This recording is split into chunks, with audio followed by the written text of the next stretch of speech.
Hello friends, welcome back everyone, welcome to my channel. तो चलिए एक और प्रैक्टिस सेट लगाते हैं। जो हमारी सीरीज चल रही है UP PCS, Bihar PCS, Haryana PCS के लिए 2023 की डिमांड। तो इसमें हमने ancient history, medieval history complete कर ली थी। अब हम चल रहे हैं मॉडर्न हिस्ट्री को लेकर। 2800 क्वेश्चन कराने के लिए कहा है डिमांड। तो मॉडर्न हिस्ट्री का 2800 क्वेश्चन है कि लगभग पार्ट 4 बन गया डिमांड। पार्ट 4 हमने देख लिए थे और आज पार्ट नंबर 5 में आया। और पार्ट नंबर 5 में हम देखेंगे 341 से, यानी कि लास्ट वीडियो में हमने देख लिया था 340 क्वेश्चन यहाँ तक। तो चलिए, अगर किसी ने वो 4 पार्ट ना देखे हों तो यूपी पीसीएस स्टैट सीरीज के नाम से प्ले लिस्ट बना रखी है, आप वहाँ जाके देख सकते हैं। और इसमें हम देखेंगे यहाँ से डिमांड। तो चलिए पहला क्वेश्चन स्टार्ट करते हैं। थोड़ा तीव्र गति से ही चलेंगे और ये question very very most important है, यहाँ से कई बार क्वेश्चन बनते हैं। तो चलिए देखिए क्या कहता है पहला question, very very most important है। भारत में पहले रेलवे लाइन का निर्माण किन नगरों में हुआ था? तो बताइए, भारत में पहले रेलवे लाइन का निर्माण किन नगरों के बीच हुआ था? तो ये हुआ था, ऑप्शन नंबर हो जाएगा मुंबई और Thane. Demand very very most important. अगर कई बार ये क्वेश्चन पूछा जाता है कि भारत में पहली रेल कब चली, तो 1853 में चली थी। कहाँ से कहाँ तक चली थी? तो मुंबई से थाने के बीच चली थी। और ये पूछ ले कितने किलोमीटर चली थी, तो ये 34 किलोमीटर चली थी, याद रखेंगे डिफेंस। और कई बार क्वेश्चन पूछा जाता है किसके कार्यकाल में चली थी? लॉर्ड डलहौजी के कार्यकाल में चली थी।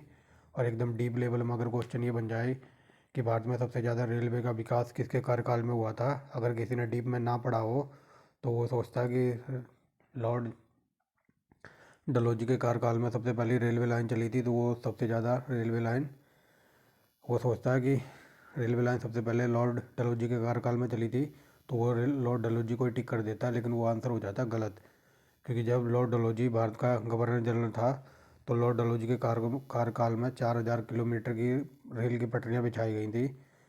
लेकिन जब लॉर्ड कर्जन था भारत का वायसराय वगैरह, तब उसके कार्यकाल में 28,000 किलोमीटर पटरियाँ बिछाई गई थी। तो क्वेश्चन आजकल ऐसे भी पूछा जाता है कि सबसे ज़्यादा रेलवे का विकास किसके कार्यकाल में हुआ था?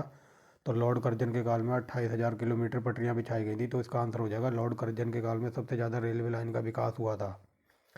ये थोड़ा डीप लेवल में लेकर चल रहा हूँ आपको। अगर ये पूछ ले कि भारत में सबसे पहले रेलवे लाइन बिछाने का काम कहाँ पर शुरू करने के लिए अंग्रेज सोच रहे थे, तो वो सोच रहे थे मद्रास के अंदर। मद्रास के अंदर उन्होंने सबसे पहले रेलवे लाइन बिछाने का कार्यकाल काम करने की सोची थी। लेकिन उस टाइम रेलवे इंजन, जो रेल का इंजन है वो नहीं बना हुआ था। तो जो मद्रास में रेलवे लाइन पटरी बिछाने की सोच रहे थे अंग्रेज, तो उसमें इंजन नहीं होता था। इंजन का काम करते मतलब रेल के डिब्बों को घोड़ों के द्वारा खींचा जाना था, जो कि ये बहुत ही नामुमकिन काम था। इसी वजह से मद्रास में जो रेलवे लाइन बिछाई गई थी तो उनको बंद कर दिया वो प्रोजेक्ट। फिर प्रोजेक्ट आया था 1853 में और सबसे पहली रेल चली थी मुंबई और थाने के बीच। इतनी जानकारी याद रख लेना। और कई बार ये क्वेश्चन पूछ लेता है कि भारत में सबसे पहले जो रेलवे लाइन बिछाई गई थी तो ये कौन सी कंपनी ने बिछाई थी? तो ये बिछाई थी ग्रेट पेंसिलवेला कंपनी थी, प्राइवेट। फ्रेंड्स याद रखना, ग्रेट इंडियन पेंसिलवेला कंपनी थी जिन्होंने रेल की पटरियाँ बिछाई थी इंडिया के अंदर। फ्रेंड्स जो मैं बोल रहा हूँ ना, एक्स्ट्रा फैक्ट ये याद रख लेना, कई बार यहाँ से क्वेश्चन बने हैं और आगे शायद क्वेश्चन मिलेंगे भी, तो याद रखना। 1853 में पहली रेल चली थी मुंबई से थाने के बीच। ग्रेट इंडियन पेंसिलवेला कंपनी थी जिन्होंने रेल की पटरियाँ वगैरह बिछाई थी। झंडू बाम डलहौजी के कार्यकाल में चली थी। तो देखिए दूसरा क्वेश्चन क्या कहता है, प्रथम रेलवे लाइन का निर्माण हुआ था, तो ये हुआ था मुंबई और थाने के बीच। पहली रेल चली थी तो 1853 में, ऑप्शन नंबर सी। ठीक है, ये सब मैंने बता दिया है, इसलिए थोड़ा तीव्र गति से चलते हैं आगे। चलिए यहाँ देखिए क्या कहता है, कथन। ठीक है, कथन और कारण वाला है। तो देखिए विविधता ब्रिटिश विविधता प्रमाणिक मूल ग्रंथों के अभिनियमन को समझने के लिए भारतीय पंडितों और मौलवियों का भरोसा करते थे, तो ये गलत है। मतलब जो इंडिया के मूल ग्रंथ वगैरह थे तो उनको समझने के लिए अंग्रेज कह रहे हैं कि हम इंडिया के पंडितों और मौलवियों का भरोसा करते थे, तो ये तो गलत है। अंग्रेज अपने आप को महान समझते थे और वो ग्रंथों को समझने के लिए पंडितों और मौलवियों का सहारा क्यों लेंगे, तो ये गलत है। डिपेंड्स आगे देखिए, ब्रिटिश सत्ता ने 1883 में हिंदू कानूनों तथा 1885 में मुस्लिम कानूनों को संहिताबद्ध किया था, तो ये सही है, ऑप्शन नंबर बी। डिफेंस यानी कि जो हिंदुओं के ऊपर कानून बनाया गया था 1783 में, और 1785 में मुस्लिमों को कानून बनाया गया था। डिफेंस याद रखेंगे। आगे चलिए, तीसरा क्वेश्चन क्या कहता है, सबसे अधिक सबसे अधिक बोली लगाने वाले को भूमि राजस्व वसूलने का अधिकार देने की व्यवस्था तो ये सर्वप्रथम किसने चलाई थी, मतलब जो जो सबसे ऊंची बोली लगाता था उसी को टैक्स वसूलने की व्यवस्था किसने चलाई थी, तो ये चलाई थी रॉबर्ट क्लाइव ने, ऑप्शन नंबर बी।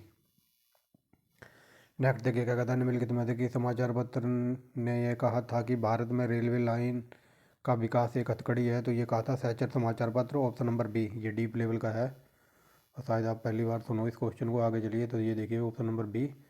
नेक्स्ट देखिए क्या कहता है, ब्रिटिश भारत में रेलवे की उपयोगिता पर किसने कहा था कि ब्रिटिश भारत में रेलवे की कोई उपयोगिता नहीं है, यह दूसरों की पत्नी को अलंकृत करने जैसा है।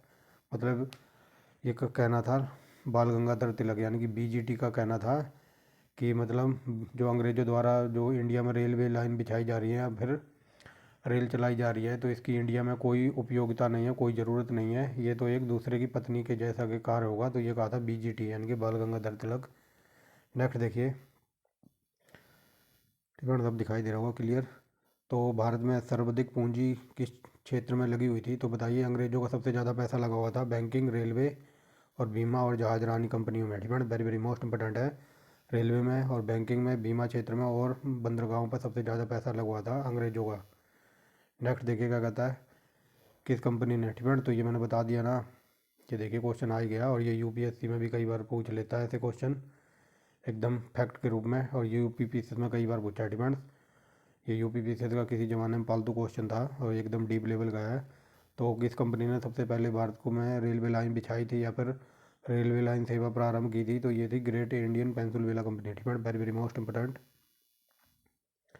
ठीक है, याद रख लेना, ग्रेट इंडियन पेंसुलर रेलवे, बट कई जगह ये पेंसुलवेला भी लिखा मिलेगा, तो ऑप्शन नंबर ए। ठीक है, इसी ने पटरियाँ बिछाई थी और रेलवे लाइन का कार्य आरंभ किया था। आगे चलिए, सबसे पहले रेलवे लाइन कहाँ से कहाँ तक मार्ग खोला गया था, तो ये देखिए मुंबई से ठाणे के बीच, ये बता दिया है। आगे देखिए, किस गवर्नर के काल में, तो ये लॉर्ड डलहौजी के कार्यकाल में रेल चली थी। आगे देखिए, रेलवे को राज्य के नियंत्रण में लाने की बात सर्वप्रथम किसने कही थी, तो मतलब रेलवे को सरकार के अंतर्गत लाने की बात सबसे पहले की थी विलियम एकबर्थ ने, ऑप्शन नंबर बी। डिफेंस, ये देखिए ऑप्शन नंबर बी। आगे चलिए, निम्नलिखित में से किन दो स्थानों के बीच सर्वाधिक रेलवे मार्ग का निर्माण हुआ था। सबसे पहले रेलवे का निर्माण कहाँ पर हुआ था, तो ये कोलकाता के रानीगंज। ठीक है, कोलकाता और रानीगंज के बीच सबसे पहले रेलवे का रेलवे मार्ग का निर्माण कराया गया था, मतलब पटरियाँ बिछाई गई थी कलकत्ता और रानीगंज के बीच ही। ठीक है, याद रख लेना, डिफरेंस क्लियर कर लो। यहाँ पर पूछा दो स्थानों के बीच रेलवे मार्ग का निर्माण हुआ, तो मतलब सबसे पहले पटरियाँ बिछाई गई थी कलकत्ता वगैरह में। अगर ये पूछ ले कि सबसे पहले रेल कहाँ चली थी, तो वो चली थी मुंबई और ठाणे के बीच, याद रखना। ठीक है, यहाँ पर पटरियों की बात हो रही है। आगे देखिए, भारत में जब रेलवे लाइन पहली बार प्रचलित हुए, उनका प्रमुख उद्देश्य क्या था, तो उनका प्रमुख उद्देश्य था जो कृषि वाले क्षेत्रों को बाजार से जोड़ना। मतलब जो ये बिहार वगैरह, बंगाल वगैरह का इलाका था, तो यहाँ पर कृषि वगैरह अच्छी होती थी, तो यहाँ पर पटरियाँ वगैरह बिछाई गई थी ताकि इनका कृषि मतलब जो भी पैदावार हो तो इनको बाज़ारों तक अच्छा आसानी से पहुँचाया जा सके। आगे देखिए, भारत में विदेशी पूंजी निवेश का प्रारंभ निम्नलिखित में से किस उद्योग से हुआ था, तो ये हुआ था जूट, ऑप्शन नंबर डी। एक सेकंड रुको, यहाँ पर पूछ रहा है भारत में विदेशी पूंजी निवेश का प्रारंभ निम्नलिखित में से किस उद्योग में हुआ था, तो ये हुआ था रेलवे। डिफरेंट समझ गए। यहाँ पर पूछा जा रहा है कि जो विदेशियों का सबसे ज़्यादा पैसा लगा हुआ था वो कौन से उद्योग में, तो option number D, railway line पर सबसे ज़्यादा पैसा लगाया गया था। आगे देखिए, यहाँ से बता देता हूँ सब कुछ डिटेल में। Poverty and British rule in India जो पुस्तक लिखी थी, तो लिखी थी दादा भाई नौरोजी ने। ये वेरी वेरी मोस्ट इंपॉर्टेंट पुस्तक है, और ये चाहे कोई सा एग्जाम हो, चाहे ग्रुप ए का एग्जाम हो IAS PCS का, चाहे हो ग्रुप CD का एग्जाम, तो ये फालतू क्वेश्चन रहा है, तो देख लीजिए। And poverty and British rule in India नामक पुस्तक लिखी थी, तो ये दादा भाई नौरोजी की है। और कई जगह ये लिखा मिलेगा आपको, निष्कासन का सिद्धांत या फिर ड्रेन सिस्टम, तो ये बात एक ही है, तो ये दादा भाई नौरोजी की पुस्तक है, जो कि दादा भाई नौरोजी ने बताया था कि उस टाइम इंडिया के प्रति व्यक्ति की आय एक साल की 20 रुपये होती थी, और एक DM की सैलरी उस टाइम 150 रुपये थी अंग्रेजों के टाइम। डिफेंस, ये बात बताई गई थी। डिफेंस याद रख लेना, दादा भाई नौरोजी की ये पुस्तक थी poverty and British rule in India, जिनमें दादा भाई नौरोजी ने कहा था कि हमारे देश की लगभग 1/3 हिस्सा, मतलब 1/3 पैसा अंग्रेज़ अपने देश में ले जा रहे हैं। और कई बार ये पूछ रहे हैं कि कितना पैसा लेकर गए थे अंग्रेज़ हमारे देश से। मतलब इस पुस्तक में बताया गया था, तो ये बताया गया था लगभग 80 मिलियन पाउंड, ठीक है, पाउंड। 1 मिलियन में 10 लाख होता है, बाकी आप कैलकुलेट कर लो और ये पाउंड में कन्वर्ट कर लेना, इतना पैसा लेकर गए थे। तो यही सब बताया था दादा भाई नौरोजी ने। लेकिन एक व्यक्ति था तो दादा भाई की जो un-British poverty and British rule in India जो पुस्तक थी, इस पर विश्वास नहीं करता था, तो वो था अहमद खां, ठीक है। अहमद खां का नाम याद रखना, कई बार पूछ लेता है। और क्या बता दूं दादा भाई नौरोजी के बारे में। दादा भाई नौरोजी ने 3 बार कांग्रेस की अध्यक्षता की थी, वो सब हम बाद में पढ़ेंगे, ठीक है। तो यहाँ पर याद रखना poverty and British rule in India, दादा भाई नौरोजी। आगे चलिए। दादा भाई नौरोजी द्वारा उनकी कृति poverty and British rule in India में प्रस्तुत किए गए अपवान सिद्धांत शब्द को निम्नलिखित में से कौन सा एक समुचित रूप में परिभाषित करता है। तो यही पूछ रहा है कि जो poverty and British rule in India जो पुस्तक लिखी थी, तो किस बेस पर लिखी गई थी, तो ये मैंने बताया ना अभी। तो यहाँ पर देखिए ऑप्शन नंबर बी को देखिए, ठीक है। उन्होंने बताया था कि भारत की राष्ट्रीय आय या फिर कुल वार्षिक आय, एक कुल वार्षिक आय का हिस्सा ब्रिटेन को निर्यात किया जा रहा है, मतलब 1/3 जो भाग है हमारे देश की जो पैसा है, तो वो इंग्लैंड को भेजा जा रहा है, जिसके लिए भारत का कोई भी महत्वपूर्ण प्रतिफल नहीं मिलता। मतलब अंग्रेज हमारे देश से जो भी इनकम वगैरह हो रही है वो इंग्लैंड भेज रहे हैं, और जिसका मतलब ना तो भारत को और ना ही भारत के जो मजदूर वगैरह हैं उनको कोई भी प्रतिफल या फिर कोई भी क्रेडिट नहीं मिल रहा है। तो ऑप्शन नंबर बी होना चाहिए मेरे अकॉर्डिंग, ठीक है। ये एकदम डीप लेवल का है, तो ये देखिए ऑप्शन नंबर बी। आगे देखिए, तो यहाँ पर लिखा है अपवाद सिद्धांत, ठीक है। तो कई जगह ये अपवाद सिद्धांत भी लिखा मिलेगा आपको। तो वही बात पूछी जा रही है, दादा भाई नौरोजी द्वारा प्रतिपादित अपवाद सिद्धांत की परिभाषा बताइए। तो अभी मैंने बता दिया ना नीचे। तो देखिए अभी नीचे पढ़ के आए ना, तो ये देखिए भारत की राष्ट्रीय आय संपदा का एक भाग अथवा कुल वार्षिक उत्पादन ब्रिटेन को निर्यात किया जाता है, जिसके लिए भारत को कोई भी वास्तविक प्रतिफल नहीं मिलता। मतलब भारत के पैसे को अंग्रेज अपने ब्रिटेन में दबादब भेज रहे हैं, और भारत को ना तो इसमें कोई हिस्सा मिल रहा है, ना ही कोई क्रेडिट मिल रहा है। ऑप्शन नंबर ए। आगे देखिए धन निष्कासन का सिद्धांत, तो ये दादा भाई नौरोजी का था, ठीक है। इसको याद रखना, ये वेरी वेरी मोस्ट इंपॉर्टेंट है, ठीक है। बट यहाँ पर देखिए दादा भाई नौरोजी ने किस लेख के माध्यम से लोगों का ध्यान धन निष्कासन सिद्धांत की ओर खींचा था, तो ये था इंग्लैंड वेस्ट टू इंडिया, ठीक है, ऑप्शन नंबर बी। लेकिन इस वर्ड को याद रखना, कई बार ये सीधा ऐसा ही लिखा मिलेगा कि धन निष्कासन का सिद्धांत किसने दिया था, दादा भाई नौरोजी। आगे देखिए, ठीक है। पहली बार मैंने बताया ना, पहली बार दादा भाई नौरोजी ने प्रति व्यक्ति आय का आकलन किया था, जो कि उस टाइम बताई थी 20 रुपये, ठीक है। तो ये देखिए प्रति व्यक्ति आय का सांख्यिकीय अनुमान प्रस्तुत करने वाला कौन था, Dadabhai Naoroji, option number B. Next देखिए क्या कहता है, वह प्रथम भारतीय कौन था जिसने आर्थिक निष्कासन, ठीक है, आर्थिक निष्कासन या फिर ड्रेनेज सिस्टम या फिर निष्कासन सिद्धांत किसने दिया था, ये दादा भाई नौरोजी ने दिया था, ठीक है। याद रखेंगे, कई बार बता दिया, रट गया होगा। वह प्रथम भारतीय कौन था जिसने आर्थिक निष्कासन के सिद्धांत पर ब्रिटिश पार्लियामेंट के हाउस ऑफ कॉमन में भर्त्सना की थी या फिर निंदा की थी, तो ये थे दादा भाई नौरोजी, ठीक है। मतलब दादा भाई नौरोजी की जो पुस्तक थी आर्थिक निष्कासन का सिद्धांत, तो इसका ब्रिटिश पार्लियामेंट ऑफ कॉमन ने, मतलब ब्रिटिश जो पार्लियामेंट था, इस पुस्तक का विरोध कर रहा था, ऐसे याद रखना। आगे चलिए देखिए ड्रेन ऑफ वेल्थ का सिद्धांत, तो ड्रेन ऑफ वेल्थ का सिद्धांत किसका था, तो ये दादा भाई नौरोजी का था। ये क्वेश्चन ऐसे भी पूछा है, ठीक है। आगे देखिए क्या कहता है, ब्रिटिश राज के समय भारत में आर्थिक दोहन, ठीक है, आर्थिक दोहन, तो बात यही है आर्थिक दोहन का सिद्धांत, तो ये दादा भाई नौरोजी की पुस्तक की बात हो रही है, जो कि 3-4 तरीके से पूछ लिया जाता है। ये देखिए धन निष्कासी का सिद्धांत, तो ये दादा भाई नौरोजी का है, वही बात है। अगेन देखिए दादा भाई नौरोजी की पुस्तक पूछी जा रही है, धन निष्कासी का सिद्धांत किसने दिया था, तो दादा भाई नौरोजी, ठीक है, समझ गए होंगे। नेक्स्ट देखिए क्या कहता है, दादा भाई नौरोजी ने तर्क दिया था जो कुछ बाहर अपवादित हो रहा है वहाँ संभावित अधिशेष था, जिसे यदि भारत में निवेश किया जाता तो भारत में अधिक आर्थिक विकास हो जाता, ठीक है। तो ये सही है, मतलब वही बात बताई जा रही है कि भारत का पैसा जो बाहर भेजा जा रहा है, मतलब बाहर अप्रभावित हो रहा है। यदि उसको भारत भारत में यूज कर दे उस पैसे का, तो भारत का काफ़ी विकास हो सकता था। तो ये बात कह रहे हैं दादा भाई नौरोजी, ये सही है।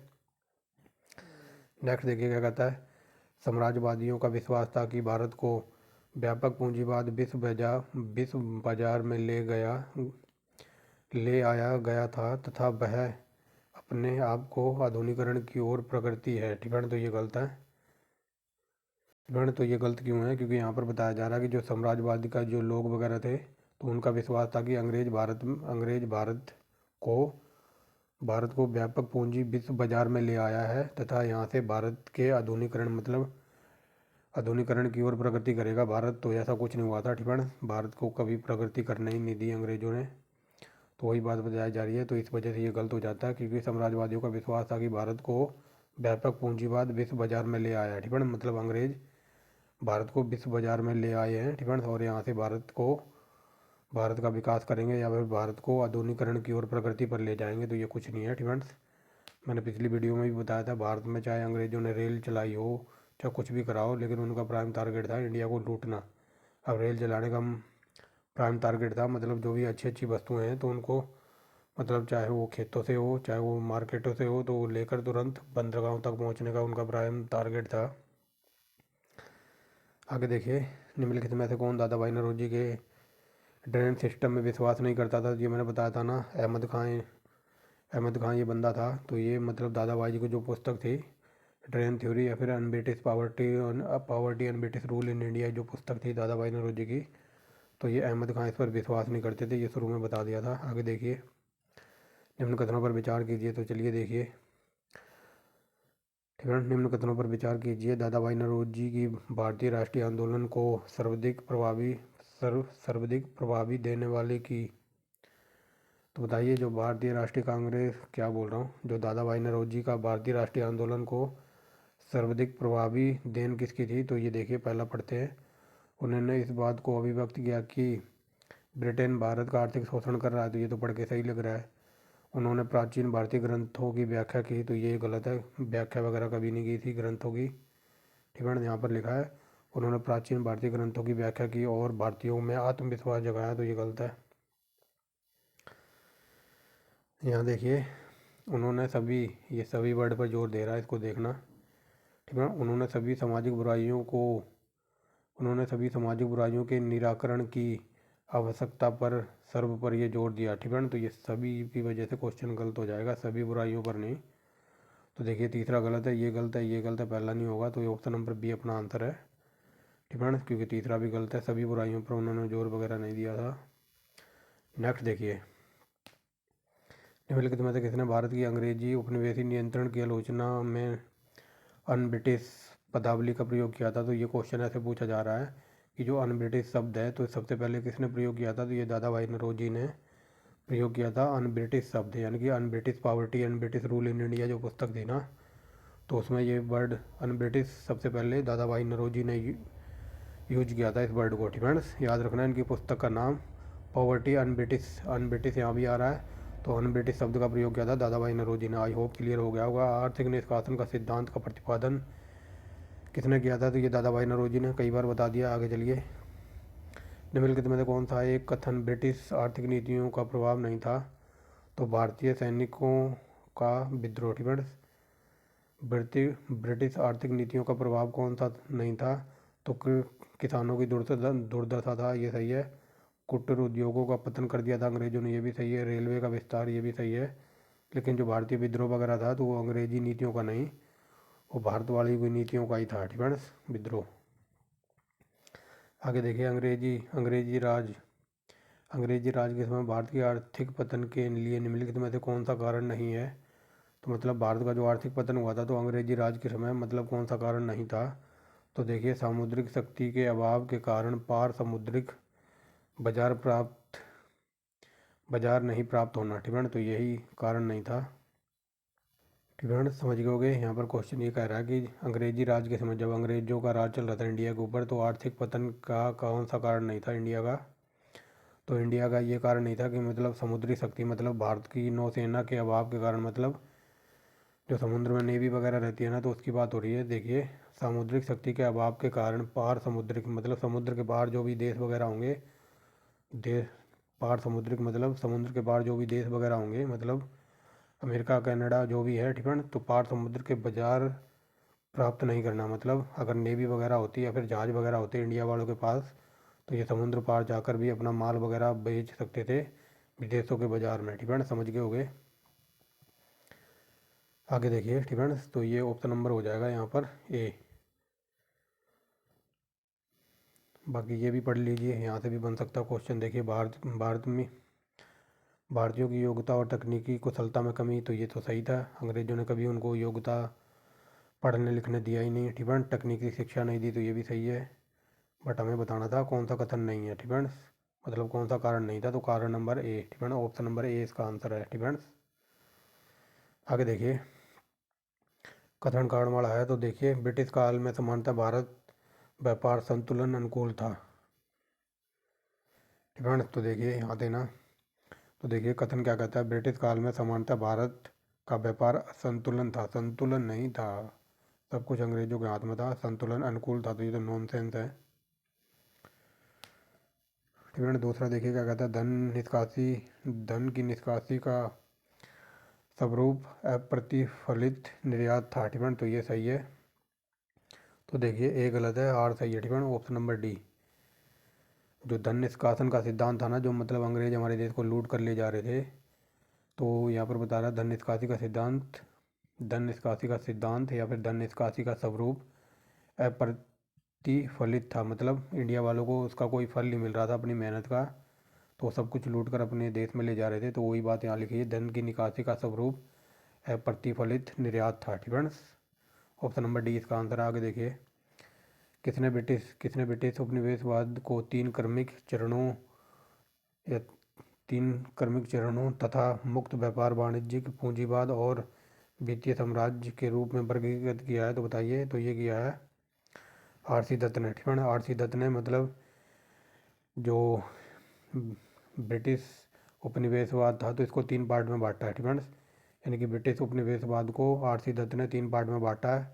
और वो कौन कौन सा है? तो ये देखिए, मुक्त बाजार, वाणिज्यिक पूंजीवाद और वित्तीय साम्राज्यवाद, ठीक है। तो ऐसा कहना था आर सी दत्त का। आगे देखिए, औपनिवेशिक भारत में आर्थिक इतिहास को किसने निम्न चरणों में विभाजित किया है? बताइए, किसने चार चरणों में विभाजित किया है? तो ये कार्ल मार्क्स ने किया है। मतलब कौन कौन से वो चार चरण हैं? तो देख लीजिए, व्यापारिक पूंजीवाद, मुक्त व्यापार पूंजीवाद, औद्योगिक पूंजीवाद और वित्तीय पूंजीवाद।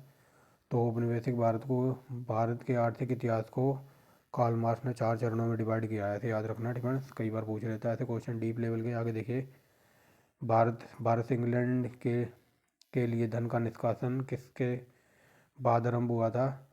तो बताइए, भारत से जो पैसा था वो इंग्लैंड भेजा जाना कब शुरू हो गया था? जब इनको दीवानी प्राप्त हो गई थी, मतलब बंगाल की, बिहार की और उड़ीसा की। ये सब हम पहले देख चुके हैं। ऑप्शन नंबर ए हो जाएगा। आगे देखिए, यह किसने व्यक्त किया था कि भारत में ब्रिटिश आर्थिक नीति घिनौनी है? तो घिनौनी कहा था कार्ल मार्क्स ने। ऑप्शन नंबर सी, ठीक है। समझ गए होंगे, ये very very most important question है सारे के सारे। मैं जिस पे बोल रहा हूँ ना, वेरी वेरी मोस्ट इंपॉर्टेंट लगा लो तो लगा लो। तो ब्रिटिश आर्थिक नीति को घिनौनी नीति कहा था कार्ल मार्क्स ने। ये वेरी वेरी मोस्ट इंपॉर्टेंट है। आगे देखिए, निम्नलिखित में ऐसे कौन भारत में उपनिवेशवाद का आर्थिक आलोचक था? तो बताइए, आर्थिक आलोचक कौन था? दादा भाई नौरोजी तो आलोचक थे, अंग्रेजों की बाट लगा के रखते थे। तो सुब्रमण्यम अय्यर भी थे, आर सी दत्त भी थे, ये तीनों के तीनों थे, ठीक है, जो ब्रिटिश नीतियों का आलोचना कर रहे थे। तो ऑप्शन नंबर डी, ठीक है। नेक्स्ट देखिए क्या कहता है, निम्नलिखित में से कौन सा भारत में अंग्रेजी भू राजस्व नीति का परिणाम नहीं था? तो ये हो जाएगा ऑप्शन नंबर डी, हस्तशिल्प उद्योगों का नाश, ठीक है।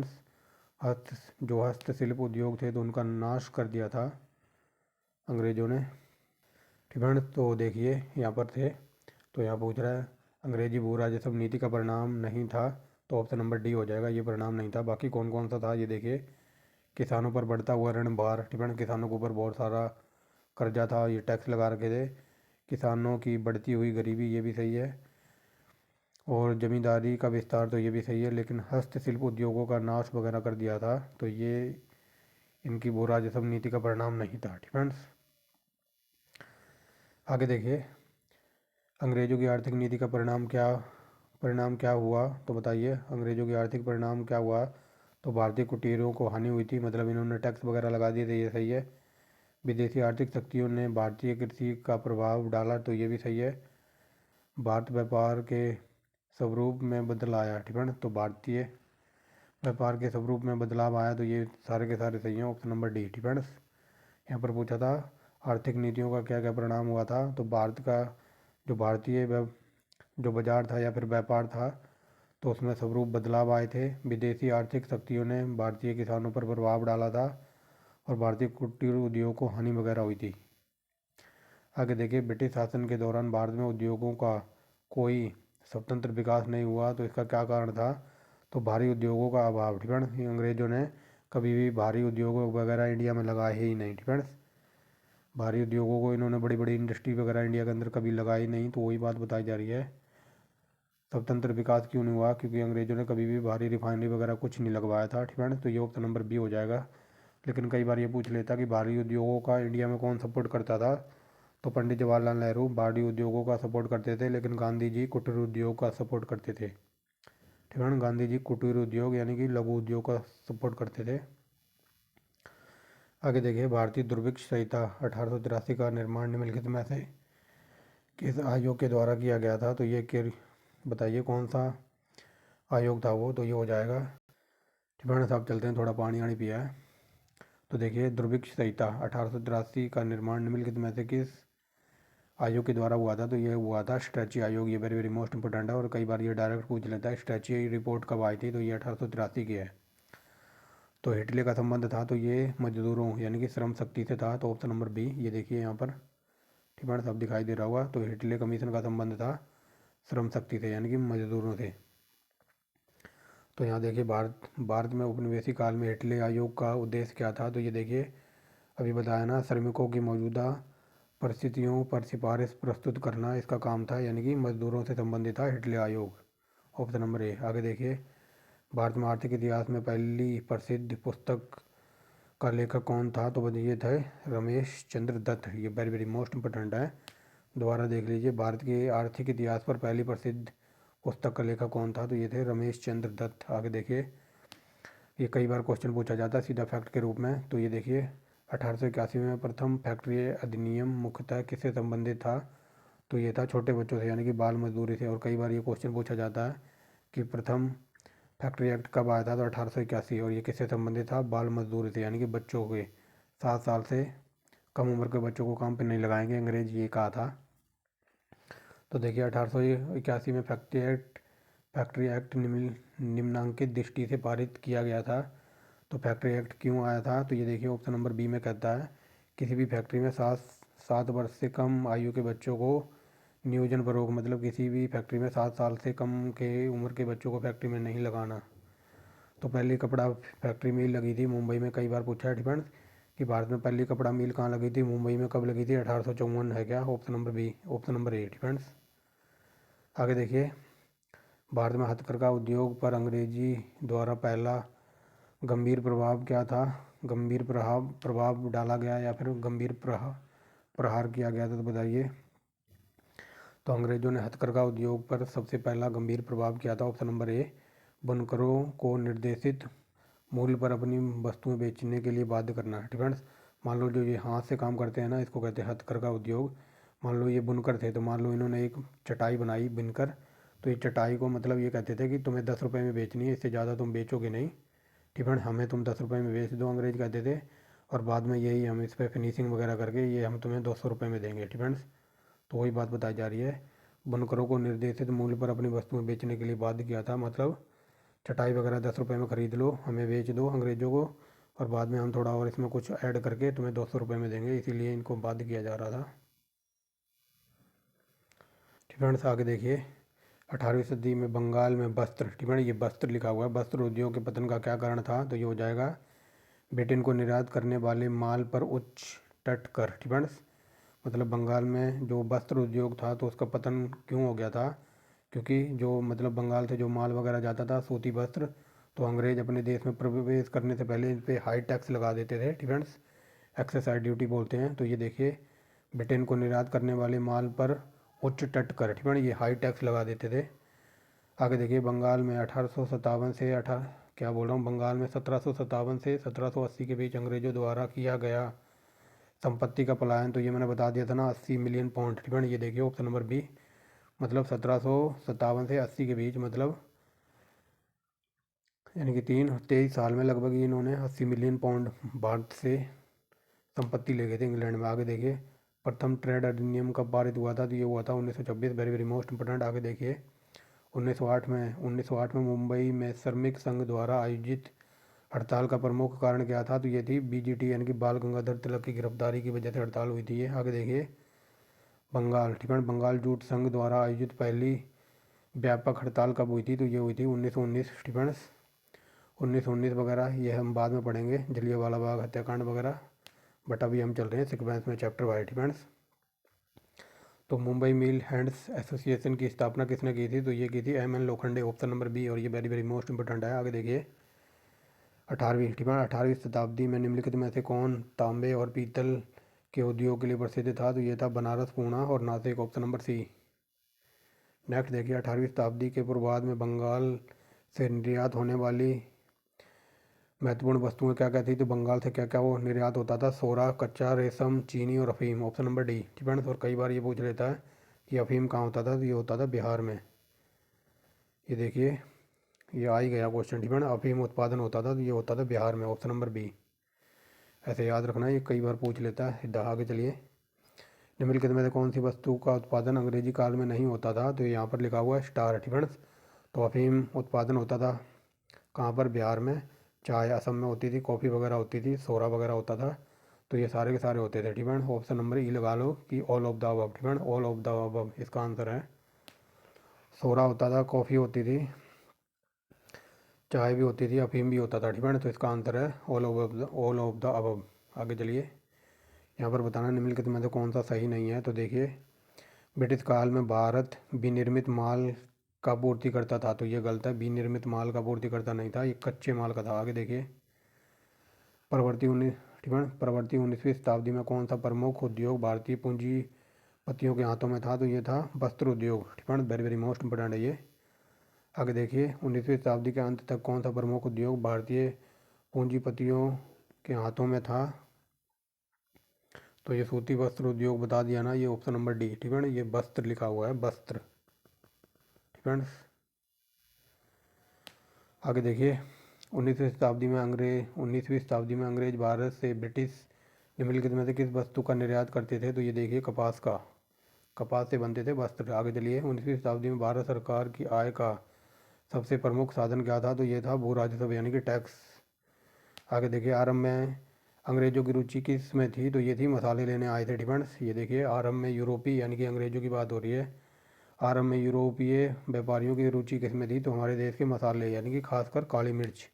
आगे देखिए, निम्नलिखित में से ब्रिटिश सरकार की नीतियों के फलस्वरूप भारतीय कृषक वर्ग की निर्धनता का कौन सा प्रमुख कारण था, तो बताइए कौन सा प्रमुख कारण था, तो ये देखिए, सबसे ज़्यादा टैक्स लगा रखा था इन्होंने। ब्रिटिश शासन को अधिकतम, क्या बोल रहा हूँ, ब्रिटिश शासन के अधिकतम काल में कृषक वर्ग पर अधिकतम भूमि पर कर लगाना, डिफेंस यानी कि अंग्रेजी शासनकाल में सबसे ज़्यादा टैक्स लगा रखा था किसों ने, अंग्रेजों ने, किसानों की भूमि के ऊपर यानी कि उनकी फसल के ऊपर। आगे देखिए, ब्रिटिश ब्रिटिश राज ब्रिटिश राज में भारत में भयानक गरीबी का कारण निम्नलिखित में से कौन सा नहीं था, तो ब्रिटिश राज में जो भयानक गरीबी पड़ी थी इंडिया के अंदर, तो उसमें से एक कारण कौन सा नहीं था, तो ये देखिए, भारत में विदेशी पूंजी का लगना, ठीक है ना, यानी कि अंग्रेजों का पैसा लगा हुआ था, बहुत सारी पूंजी लगी हुई थी, तो इसका गरीबी से कोई लेना देना नहीं था। बाकी देख लीजिए, कृषक उत्पादन और देसी उद्योगों का संरक्षण ये भी था, आधुनिकरण, उद्योगों का पर्याप्त विकास, तो ये भी था, ऊंची कर दरें यानी कि टैक्स लगा रखा था ऊंचे ऊंचे, तो ये तीनों थे। बट यहाँ पर पूछा नहीं था गरीबी के कारण, तो ऑप्शन नंबर ए, डिफेंस यानी कि ज़्यादा से ज़्यादा पैसा लगा रखा था अंग्रेजों ने, तो इसकी वजह से ये गरीबी का कोई कारण ही नहीं था, ठीक है, यानी कि पैसा आएगा तो गरीबी थोड़ी बढ़ेगी। आगे देखिए, 17वीं शताब्दी में इंग्लिश या फिर 17वीं शताब्दी में ईस्ट इंडिया कंपनी के निर्यात व्यापार की प्रमुख वस्तु थी, तो ये थी सूती वस्त्र। बंगाल में अंग्रेज निर्यात करते थे, तो बंगाल से रेशम जाता था, चीनी, नमक, ऑप्शन नंबर डी, डिफेंस। देख लो, अंग्रेज़ों के पास कुछ नहीं था और अंग्रेज़ आज भी कुछ नहीं है हमारे सामने। इंग्लैंड को देख लो, इंग्लैंड हमारे मध्य प्रदेश से बड़ा नहीं है।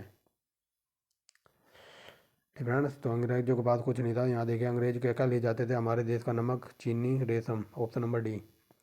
ठीक है ना। इंग्लैंड छोटा सा देश है, हमारे मध्य प्रदेश से भी ये छोटा है।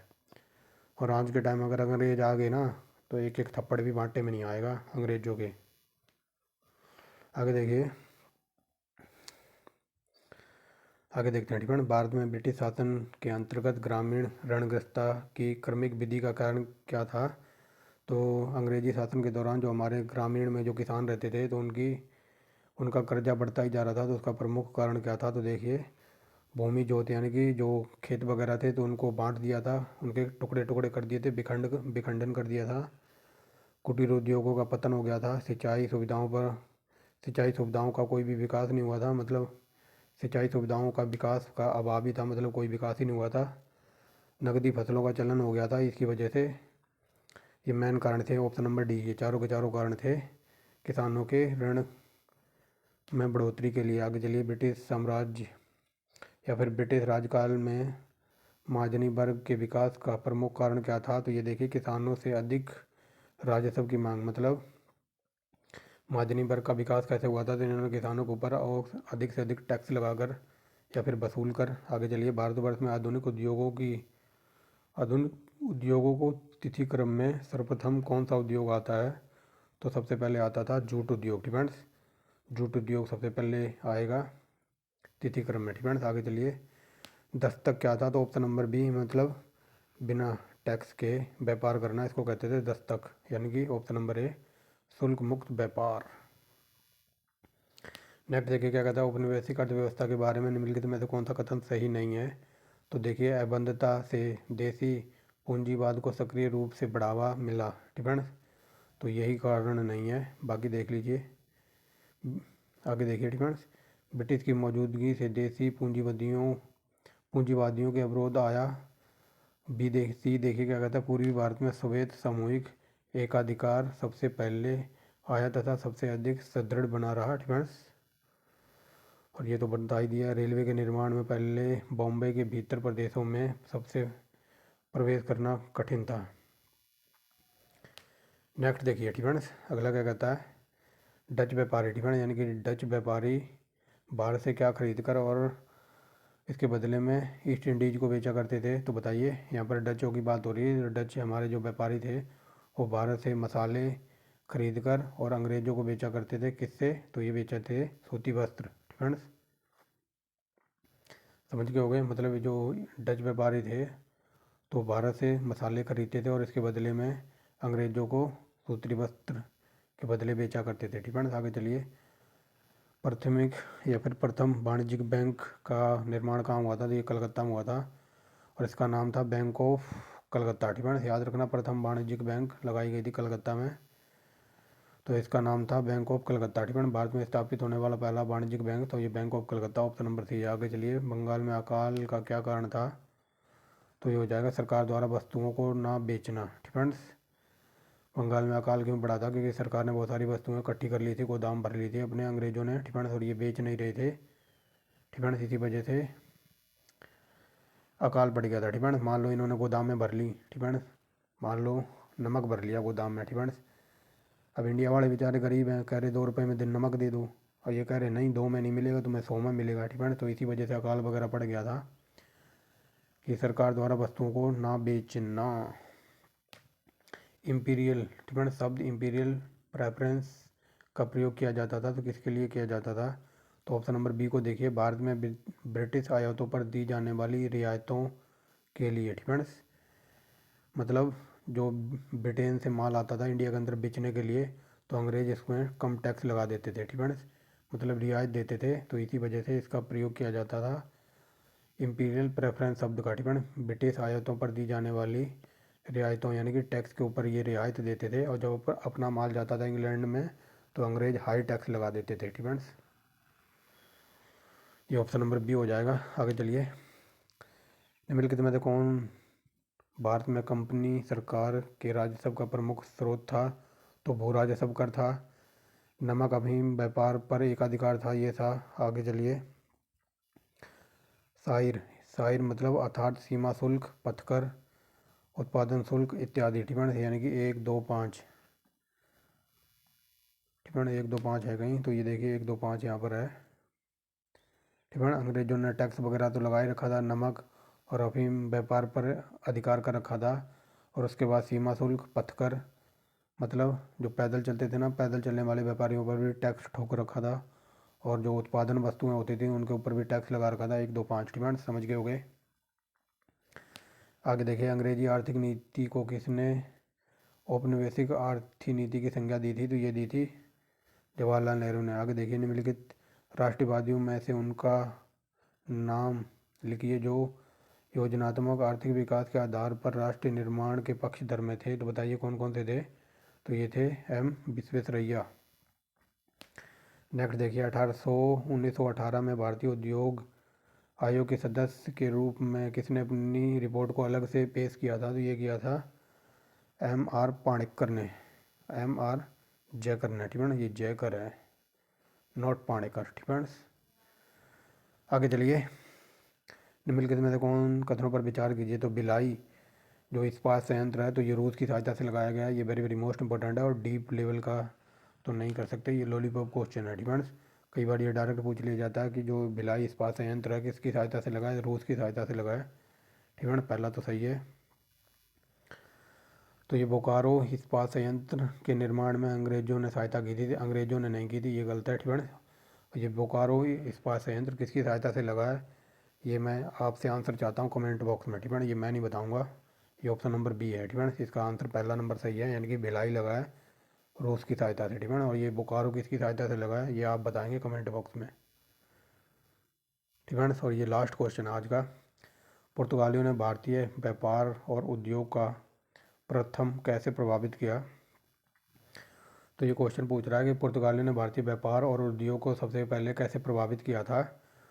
तो पुर्तगालियों से पहले हमारे देश पर अरब राज्य कर रहे थे। ठीक है, अरब व्यापारी थे, तो पुर्तगालियों ने अरबों की बाट लगा दी थी आते ही। ये देखिए ऑप्शन नंबर डी में, देखिए क्या कहता है, अरबों को निष्कासन कर। ठीक है, यानी कि अरबों को भारत से भगाया।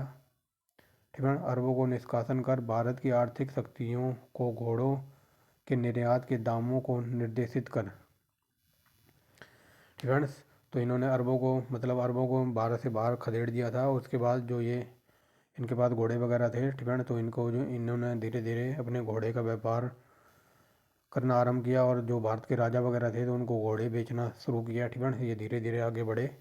तो ऑप्शन नंबर हो जाएगा डी। ठीक है, यानी कि अरबों को भारत से निष्कासित कर दिया, यानी कि भारत से बाहर कर दिया। उसके बाद भारत के स्थानीय शक्तियों को घोड़ों के निर्यात के दामों को निर्देशित कर। ठीक है, तो ये थी आज की वीडियो, लगभग 90+ क्वेश्चन थे। ठीक है, तो आने वाला जो पार्ट है इसमें हम देखेंगे पार्ट नंबर 8 में 1857 की क्रांति। ठीक है, ये वेरी वेरी मोस्ट इंपॉर्टेंट है और जो विपिन चंद्रा की बुक है और प्लस में स्पेक्ट्रम की बुक से लगभग 2200 क्वेश्चन करा रखे हैं मॉडर्न हिस्ट्री के, आप वहाँ जाके देख सकते हो।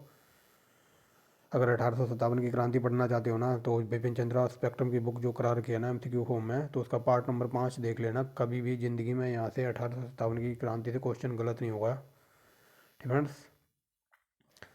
तो आने वाले टाइम में यानी कि आने वाले पार्ट में हम पढ़ेंगे 1857 की क्रांति। तो ये थी आज की वीडियो। कोई न्यू स्टूडेंट वगैरह हो तो सब्सक्राइब कर सकता है, एक लाइक कर सकता है, कंटेंट पसंद आता है तो thanks for watching the video and wait for next video.